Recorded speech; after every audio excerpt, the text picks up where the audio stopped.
Hi guys, welcome back to another FIFA 23 trading video where I'll be giving you some advice on commonly made mistakes made on the web app every single year on FIFA, okay? So these can be 3 things which you should not be doing on the web app, and people make the same mistake every single year, okay? And hopefully you can work yourself towards a team like this on FIFA 23, okay? As you guys all know, the web app this year drops on Wednesday. The first time you can play the game will be on the following Tuesday, which is 6 days after, right? The most commonly made mistake I see every year on the web app, every single time, which some people make every single year, is they sell their tradable packs or they buy their packs, whatever, and then they make a team. You should never ever make a team if you can't play the game, because what's the point? You're just holding an asset which could lose value. So my advice would be, try and hold no tradable cards unless you're trading them. Don't hold a team. There's no point holding a tradable team because it's likely that those cards will just drop, unless you get the really high end stuff which you think will rise and it's an investment. But there's no reason for you to be building a team when you can't play the game for another 6 days, because a lot can happen in 6 days too, especially on FIFA markets, right? So yeah, my biggest piece of advice, and the most important and most commonly made mistake on the web app, is that people buy their teams on the web app for absolutely no reason when they can't even play the game. And there's gonna be so many packs added and opened, which means so much pack supply, meaning player prices are likely going down, okay? So do not build a team. Build star teams on Footbin, build on any other app. Do not buy the cards, there's no need, okay?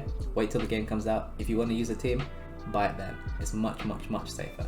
Okay, so the second most commonly made mistake, which I see all the time, is kind of a follow-on from number 1, which is people buying a team, but it's buying very overpriced and very expensive low-rated cards, which I'm going to show you a couple right now, okay? First one is St. Max, right? You can see here, let's go all the way back to here, the first month or so of the game, and we will see St. Max starts off at 30k on the first day, right? Okay, he drops and then rises a little. This is probably with like rewards or something, or some supply and demand, but in the grand scheme you can see this card goes all the way down to 1.8k when he starts off at 30k. Do not buy low-rated, expensive cards like St. Max. And the reason for this is their pack rate will be very high, so they'll be getting packed a lot, okay? Trade them, do whatever you want. If you think you make profit on it, do it. But don't buy them and leave them in your team, because that money will turn into nothing very quickly, okay? Another example of this is another low-rated card, which is Renato Sanchez, and this graph is just straight crazy.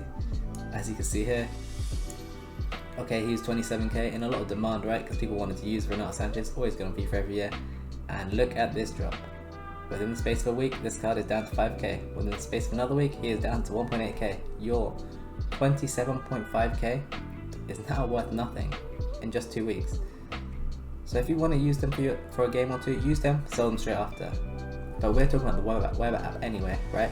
The web app means that you can't even play games. So why are you really even touching these cards? Unless you trade them to make profit, go crazy. Do not forget about these cards. Do not leave them in your team. Do not buy your starter team. Don't buy Renato and St. Max for 60k combined, because in 2 weeks it'll be worth 4k. Okay, that's a very commonly made mistake. I wouldn't personally touch it. And the final mistake I see a lot of people do on the web app is invest in Fodder, or basically high-rated cards which are very bad in stats, like Casemiro. I know he might be a bit better because he's at Man United in Prem this year, but that pace is going to be a big issue, right? You can see here though, the fodder does rise over time, or did last year anyway, right? So yeah, maybe there's coins you made there. However, what I don't like is what happens in the first week. And what happens in the first week? Next to nothing, a tiny rise. You're not putting this fodder in your team to leave it there. You're using the money to trade at this point of the year, if you're watching this kind of video.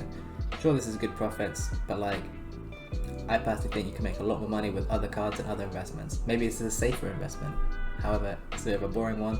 Personally, I think it's a mistake, as your money can be used elsewhere to make yourself a lot more coins, okay? Another example, Tony Cruz, as you can see, also rose for the first month or two, right? So maybe this is a good investment. However, if you look at the literal first week, right? 13k, 9k, 11k, 9k, 11k. Your money's gone basically nowhere, right? And you should be using that money to trade and get your coins up a lot faster, okay? It's a very commonly made mistake. It's not the hugest mistake, as you can see. In the long term you're okay. So if you're going to play the game and forget about it, maybe it's not a terrible investment. But we're not trading like that. We're active traders, and we'll make a lot more coins by actively trading continually with our coins, and getting more coins will help us trade icons, more expensive players, and make a lot more coins, alright? So those are the three most commonly made mistakes that I see every year on the web app. And hopefully we can eradicate these on FIFA 23 for at least each other. And yeah, as I keep mentioning in all my videos, it's not how many coins you make, it's how little coins you lose, and that is very, very important, okay? Do not get greedy. Do not get complacent too. And also, do not have cards in your club that you forget about, especially in the first few months of the year, because they'll likely become worthless, especially if you buy a St. Max or Renato, because they drop every single year, okay? If you enjoy this kind of video, feel free to give the video a like, subscribe to the channel.